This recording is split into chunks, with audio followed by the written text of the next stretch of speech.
បនយាយពីប្រពន្ធចង់តែទៅរួមអ្នកខ្ញុំថាមិនឲ្យទៅយាយងើងើអ៊ូទៅធំមិនដឹងគិតយ៉ាងម៉េចមានតែឲ្យទៅខ្លួនសុខចិត្តទ្រាំឲ្យឯងមើលកូនហួចគេទៅរំខ្ញុំឆ្លៀតដល់មេដឹងបាបាយមានតែមកបាដឹងបាបាយដឹងបាបាយមានតែមកបាដឹងបាបាយដឹងបាបាយមានតែមកបាដឹងបាបាយដឹងបាបាយមានតែមកបាដឹងបាបាយកូនប៉ាកុំមាត់កូនឯងកុំខាត់ប៉ាសូមដាក់ដង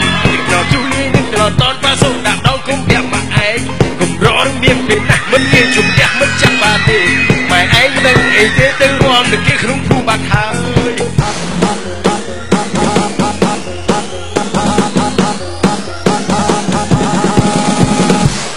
ឈឹងអ្វីកូនឈឹងជុំនឹងប៉ានឹងផ្ទះទេម៉ែឯងមិនទៅមិនស្រួលទេចំរំនឹងគេនឹងក្បែរភូអ្នកឈឹងអ្វីកូនឈឹង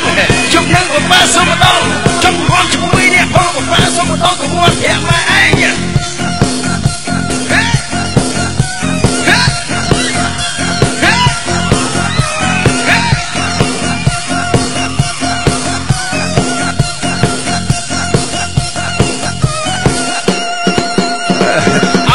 ពេលបនយាយពីប្រពន្ធចង់តែទៅរួម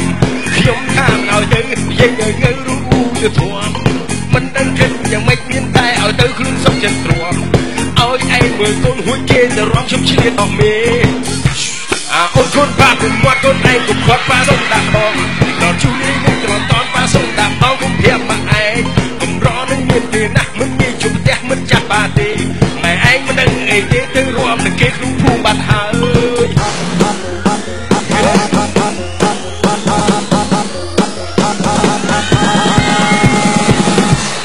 ឈឹងអ្វីកូនឈឹងយកនឹងប៉ានឹងចាស់ទេម៉ែឯងមិនដឹងស្រួលទេចង់រួមនឹងគេនឹងក្បែរភូមិ